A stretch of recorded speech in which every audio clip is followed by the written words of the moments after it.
Hi there, this is Alana, your Customer Success Manager here at Content. In today's video, I will be going over gap analysis.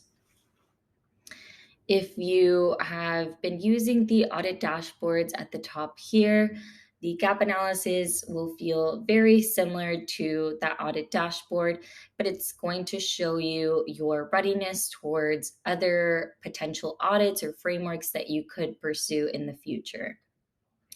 If you scroll down, you should see a section that says gap analysis. And depending on what your subscription or your program has, you may see more or few of these. Or you can also scroll to the very bottom of your homepage and go to View Readiness, and it'll take you to that exact gap analysis page.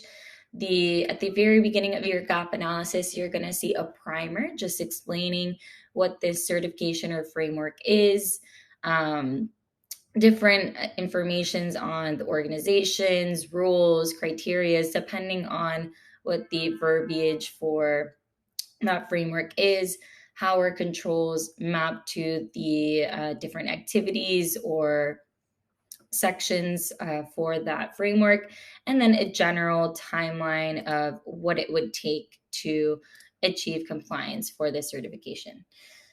And if you select on View My Readiness, it should show you a report where you can see general control readiness towards this standard, policy readiness, and evidence readiness if you are a premium customer, as well as some general percentages here of how you're tracking towards critical paths for this standard.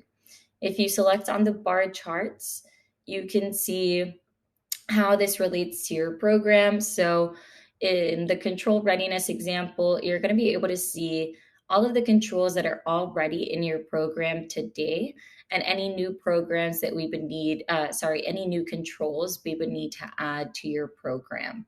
Because our controls are standard agnostic, it is not uncommon to see a lot more controls that are already in your program that might map to a different certification we support, and not too many controls, hopefully, that we would need to add. The idea of making these controls standard agnostic is that you test once and you do this across many, and you minimize the level of effort that would be required in order to pursue another certification. But you can also drill into the different sections on here to get an idea of what those controls are that are either already in your program that might be adopted, plans that you could potentially adopt, and it would list out any relevant new controls for that specific section.